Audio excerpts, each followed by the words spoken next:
जय हिंद मेरे प्यारे दोस्तों, स्वागत है आपका अपने YouTube चैनल प्ले स्टडी पर। तो दोस्तों आज की इस वीडियो में मैं आप सभी को जितने बच्चे अर्धवार्षिक परीक्षा 2026-25 का पेपर देने वाले यानी कि सामाजिक विज्ञान का पेपर देने वाले, तो मैं लेकर आ चुका हूं सभी जिलों में जो पेपर आ रहा आपका सामाजिक विज्ञान का बिल्कुल सेम वही पेपर। जी हाँ मेरे प्यारे बच्चों, अगर आप लोग भी 2025-26 का बोर्ड परीक्षा यानी कि अर्धवार्षिक परीक्षा देने वाले हैं तो ये पेपर आपका जो सामाजिक विज्ञान का पेपर मैं लेकर आया हूँ ये सेम सभी जिलों में यही इसी प्रकार का पेपर आ रहा है दोस्त। अगर आप इसको तैयार करके जाते हैं तो आपका जो है इसमें 70 नंबर बिल्कुल पक्का हो जाएगा, ठीक ना। तो इस पेपर को मैं पूरा हाल बताऊंगा यानी कि सॉल्यूशन बताऊंगा A to Z, किस प्रकार क्वेश्चन पूछा जाएगा और किस प्रकार आपको एग्जाम में लिखना होगा। ऑल टू ऑल जानकारी इस वीडियो में मिलेगी, ठीक ना। तो आप लोग इस वीडियो को पूरा अंत तक जरूर देखना। वीडियो पसंद आए वीडियो को लाइक करना, चैनल पर नए चैनल को सब्सक्राइब कर लीजिएगा। यहाँ पर देखा जाए समय 3 घंटा 15 मिनट आपको टोटल हल करने के लिए दिया जाएगा। चलिए क्या क्या इस पेपर में दिया गया है, चलिए हम लोग बारीकी से पढ़ लेते हैं, उसके बाद में एक एक क्वेश्चन को बारीकी से हल करते हैं। दोस्त यहाँ पर नोट दिया है कि यह प्रश्न पत्र 2 खंडों में विभक्त है, ठीक है। आगे बोलो कि खंड का में बहुविकल्पीय प्रश्न तथा खंड खा में वर्णनात्मक प्रश्न। बहुविकल्पीय प्रश्नों के उत्तर OMR शीट तथा वर्णनात्मक प्रश्नों के उत्तर अपनी पुस्तक में लिखना होगा। देखिए दोस्त आपको कारण क्या है, एक एक क्वेश्चन को चलिए बारीकी से हम हल करते हैं। तो यहाँ पर सबसे पहला क्वेश्चन होगा कि फ्रांस की क्रांति हुई थी। तो दोस्त फ्रांस की क्रांति कब हुई थी? 1789 में। आपका राइट उत्तर भी होगा 1789 में, क्लियर। दूसरा क्वेश्चन है नेपोलियन का संबंध किस देश में था? भाई नेपोलियन कहाँ का था? सब लोग जानते हैं फ्रांस का किंग था यानी कि राजा था, क्लियर। तीसरा क्वेश्चन है कि रोलेट एक्ट कब पारित हुआ? तो सब लोग जानते हैं रोलेट एक्ट जो था 1919 में पारित हुआ था, ये आपका भी राइट उत्तर होगा। तो दोस्त यहाँ तक 3 तक कंप्लीट हुआ। चलिए अब चौथा क्वेश्चन बोल रहा है कि करो या मरो का नारा किसने दिया? तो प्यारे बच्चों सब लोग जानते हैं करो मरो का नारा महात्मा गांधी जी ने दिया था, महात्मा गांधी जी, क्लियर हुआ। 5वां क्वेश्चन बोल रहा है कि जर्मनी के एकीकरण में मुख्य भूमिका किसकी थी? तो जर्मनी के एकीकरण में मुख्य भूमिका किसकी थी? ऑटो वन बिस्मार्क, यानी कि इसका वाला आपका बिल्कुल राइट उत्तर होगा, ऑटो वन बिस्मार्क, ठीक है। चलिए 6वां क्वेश्चन बोल रहा है कि महात्मा गांधी अफ्रीका से कब वापस आए? तो महात्मा गांधी ने दक्षिण अफ्रीका से वापस आए तो 1915 में, यानी कि बा वाला आपका राइट उत्तर होगा, क्लियर हुआ। चलिए आगे चलते हैं दोस्त, आगे हमारा क्वेश्चन क्या बोल रहा है उसको भी बारीकी से हम लोग ध्यान से देख लेते हैं। 7वां नंबर देखिए से लेटेराइट मिट्टी का रंग कैसा होता है? तो सब लोग जानते हैं लेटेराइट मिट्टी का रंग लाल होता है। कैसा होता है दोस्त? लाल होता है, क्लियर हुआ। 8वां क्वेश्चन बोल रहा है कि पर्वतों पर मृदा अपरदन का साधन है।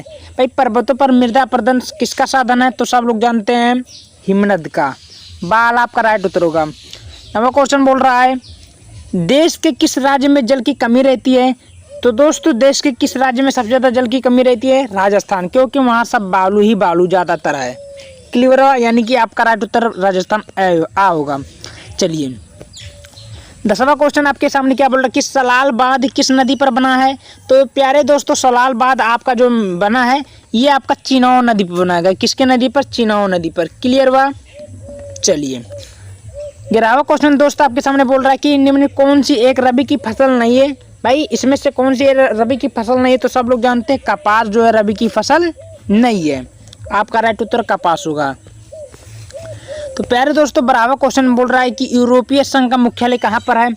तो यूरोपीय संघ का मुख्यालय आपका पड़ेगा दोस्तों जिनेवा में, ये आपका सा वाला राइट उत्तर होगा जिनेवा, क्लियर हुआ।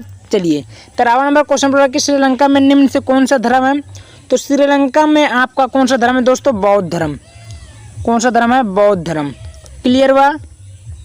चलिए 14वां नंबर क्वेश्चन को बारीकी से समझ लेते हैं, क्या बोल रहा है यहाँ पर देख सकते हैं भारत में कुल कितने संघीय राज्य हैं? तो प्यारे दोस्तों सब लोग जानते हैं भारत में कुल 28 संघीय राज्य यानी कि 28, ठीक है। चलिए 15वां नंबर क्वेश्चन बोल रहा है कि भारत में सर्वाधिक बोली जाने वाली भाषा कौन सी है? तो भारत में सर्वाधिक बोली जाने वाली भाषा आपका पड़ेगा हिंदी में, भारत में सबसे ज़्यादा हिंदी ही बोली जाती है, क्लियर हुआ। चलिए तो यहाँ पर दोस्तों अब आपका 16वां नंबर क्वेश्चन को बारीकी से देख लेते हैं, क्या बोला उसको भी हम, ठीक है। चलिए जो भी स्टूडेंट अभी तक वीडियो को लाइक नहीं किया तो लाइक कर दीजिएगा और चैनल को भी सब्सक्राइब कर लीजिएगा, सभी पेपर इस चैनल में मिलता रहेगा।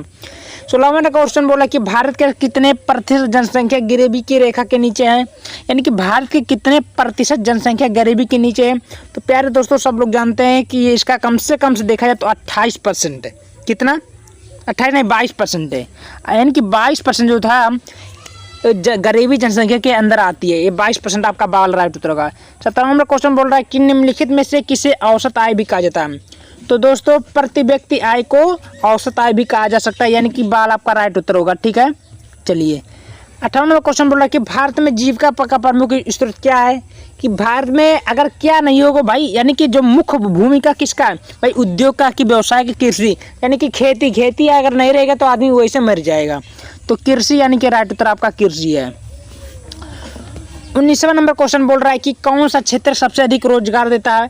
तो प्यारे दोस्तों इसमें से कौन सा क्षेत्र सर्वाधिक रोजगार देता है, तो सबको पता होगा प्राथमिक क्षेत्र, आपका आ राइट उत्तर होगा। 20वां नंबर क्वेश्चन बोल रहा है निम्न से सार्वजनिक क्षेत्र में कौन सा नहीं है। तो निम्न से सार्वजनिक क्षेत्र में कौन सा नहीं है, सब लोग जानते हैं टिस्को, ये आपका राइट उत्तर होगा, टिस्को होगा। तो दोस्तों यहाँ पर मैं आपको बता दिया हूँ 20 टू ओ ऑब्जेक्टिव, यानी कि ओ या सीट वाला 20 नंबर आपका इस वीडियो में पक्का हो गया। अगर दोस्तों आप लोग इसको सही करते जाते हैं इसी प्रकार तो 20 नंबर आपका तो मिल ही गया। अब मैं आपको प्रश्न उत्तर दिखाता हूँ किस प्रकार क्वेश्चन बोला है, ठीक ना। तो जो भी चैनल को सब्सक्राइब किया प्लीज़ चैनल को सब्सक्राइब कर लीजिए, क्योंकि आप सभी के लिए उत्तर ढूंढना बहुत ही ज़्यादा मुश्किल होता है, 1-2 घंटा लग जाता ऐसे उत्तर छाटने में, ठीक ना। चलिए दोस्त यहाँ पर आप देख सकते हैं खंड खाद्य और वर्णनात्मक प्रश्न। अब इसमें लघुत्तरीय प्रश्न बोल रहा है कि भारतीय राष्ट्रवाद के उदय के 3 कारणों को लिखिए, यानी कि भारतीय राष्ट्रवाद के उदय के कारण लिखना। तो दोस्तों 4 नंबर आपका मिल ही जाएगा। अथवा करके दिया प्यारे दोस्तों, उसको नहीं आता तो नीचे तो करके दिया, आप कर ही सकते हैं। फ्रांसीसी क्रांति का यूरोप पर क्या प्रभाव पड़ा, इसको जानते हैं। दोस्तों दूसरा क्वेश्चन आपके सामने बोल रहा है कि भूक्षरण रोकने का कोई 3 उपाय समझाइए। भूक्षरण को रोकने का कोई आपको 3 उपाय समझाना था दोस्तों, जो कि 4 नंबर आपको मिल ही जाएगा। अथवा करके दिया, उसको नहीं आता तो नीचे वाला कर दीजिए। चिपको आंदोलन क्या है, इसको बताना होगा। समझ में आई? चलिए दोस्त अब आपके सामने तीसरा नंबर क्वेश्चन बोला कि भारत में जाति प्रथा का राजनीतिक एवं समाज पर क्या प्रभाव पड़ा। 4 नंबर क्वेश्चन आपके सामने बोल रहा है। तो भारत में जाति प्रथा का राजनीति एवं समाज पर क्या प्रभाव पड़ा, 4 नंबर का क्वेश्चन को आप लोग लिखेंगे तो आपको नंबर ही मिल जाएगा। अगला क्वेश्चन बोला कि सामाजिक विभाजन से आप क्या समझते हैं। सामाजिक विभाजन ये 4 नंबर का आपका रखा है। अगला क्वेश्चन बोला कि मानव विकास में स्वास्थ्य की क्या भूमिका है। देखिए मानव विकास में स्वास्थ्य की क्या भूमिका आपको छाटना है, आपका नंबर मिल जाएगा। चलिए यहाँ तक कोई किसी को प्रॉब्लम नहीं होगा भाई। दोस्तों यहाँ पर देखे क्वेश्चन बड़े लंबा पूछा गया है ना, लेकिन आप बना कर लिख देंगे तभी अभी आपको नंबर मिल सकता है। यहाँ पर देखिए, यहाँ पर आपका 6 नंबर वाला क्वेश्चन बोल रहा है जो कि दीर्घ उत्तरीय प्रश्न है। तो सबसे पहले बोला कि भारत छोड़ो आंदोलन पर एक संक्षिप्त टिप्पणी लिखिए, यानी कि निबंध लिखिए। तो भारत छोड़ो आंदोलन 6 नंबर का आपका बोला गया। यहाँ पर देखिए 1789 ईस्वी की फ्रांस की क्रांति का कारण का क्या था, 6 नंबर का आपको बोला, छोड़ना नहीं है। वनों से होने वाले लाभों का वर्णन कर, वनों से किस प्रकार लाभ होता है, किस प्रकार होते हैं, आपको इसको बताना होगा, आपका नंबर मिल जाएगा। ठीक, चलिए अगला बोला कि भारतीय मिट्टी के प्रकारों को निबंध लिखना है। भारतीय यानी कि भारत में कितना प्रकार की मिट्टी पाई जाती है, इसके आपको लिखना आएगा। 17 नंबर क्वेश्चन देखिए, संघवाद क्या, भारत के संघीय ढांचे की 4 विशेषता बताइए, 6 नंबर आपका मिल जाएगा। अथवा करके दिया दोस्तों, उसको नहीं आता तो नीचे भी कर सकते हैं। जातिवाद क्या है, भारतीय लोकतंत्र में इसकी भूमिका क्या। जातिवाद आप लोग पढ़े होंगे, क्योंकि आज के ज़माने में भारत में देखा जाए दोस्त ना, पढ़ाई लिखाई ना हो पाए लेकिन जातिवादी पहले देखेंगे, वही बात है। 18वां नंबर क्वेश्चन बोल रहा है कि संगठित तथा असंगठित कार्य क्षेत्र में अंतर को स्पष्ट करें, 6 नंबर आपका मिल ही चुका है। क्लियर हुआ? चलिए दोस्त यहाँ पर अथवा करके दिया, इसको तैयार करने के बाद आपको नीचे क्वेश्चन बोला था विकसित देशों को किन्हीं 3 विशेषता बताइए, विकसित हो गए। दोस्तों इतना करने के बाद आपका जो आता है मानचित्र प्रश्न, ये आपका 9 नंबर का आता है। 1-1 नंबर का पूछा जाता है, 1.5 नंबर का, ठीक ना। तो वो भी देख लेते हैं। वह स्थान जहाँ जलियांवाला बाग हत्याकांड हुई थी, तो दोस्तों मैं आपको बता दूंगा, तो जलियांवाला बाग हत्याकांड आपका कहाँ हुई थी, अमृतसर में। तो आप लिखो अमृतसर, ठीक है, ये हुआ। दूसरा क्वेश्चन आपके सामने बोल रहा है कि वह स्थान जहाँ गांधी जी नमक प्रारंभ किया था, तो यह है डांडी, क्या डांडी। क्लियर हुआ? तीसरा क्वेश्चन आपके सामने बोल रहा है वह स्थान जहाँ संसद भवन, आनंद भवन नहीं है, संसद भवन था, तो स्टूडेंट इसका लखनऊ उत्तर होगा। ठीक है, लखनऊ। आगे देखिए, वह स्थान जहाँ 1927 में कांग्रेस का अधिवेशन हुआ था, तो स्टूडेंट इसका लाहौर। ठीक है, वह स्थान जहाँ स्वर्ण मंदिर स्थित है, सब लोग जानते हैं, अमृतसर। तो दोस्तों ये आपका मैं बता दिया हूँ, इसी प्रकार आपको पूरे के पूरे उत्तर मिल जाएंगे। तो वीडियो को ज़्यादा से ज़्यादा शेयर जरूर करें। धन्यवाद।